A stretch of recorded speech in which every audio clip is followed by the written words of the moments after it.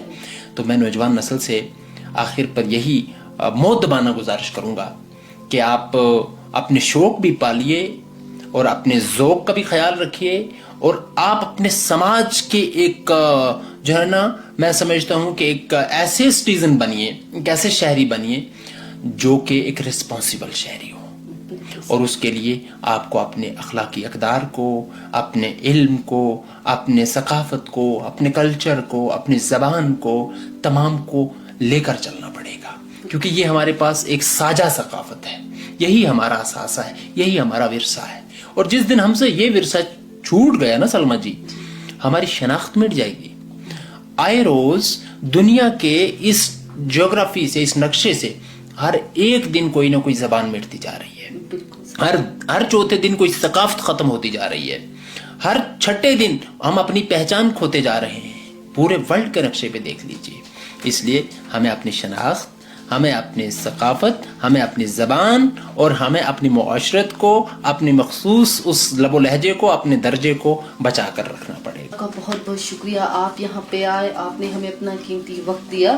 Thank you so مچ سر. میں بہت بہت شکر گزار ہوں سلمہ جی آپ کا اور آپ کی پوری روح کرنا کی ٹیم کا کہ آپ نے مجھے اس اہل سمجھا، مجھے اس قابل سمجھا، اور مجھے آپ کے لسنر سے، آپ کے سامعین سے روبرو ہونے کا موقع ملا. اللہ تعالیٰ نے عمر دراز فرمائی. ہمیں کبھی موقع ملا تو اگلی ضرور کسی نشست میں کسی نئے موضوع کے ساتھ آپ کے ساتھ ضرور حاضر ہوں گے. جی سر. اللہ نگہبان.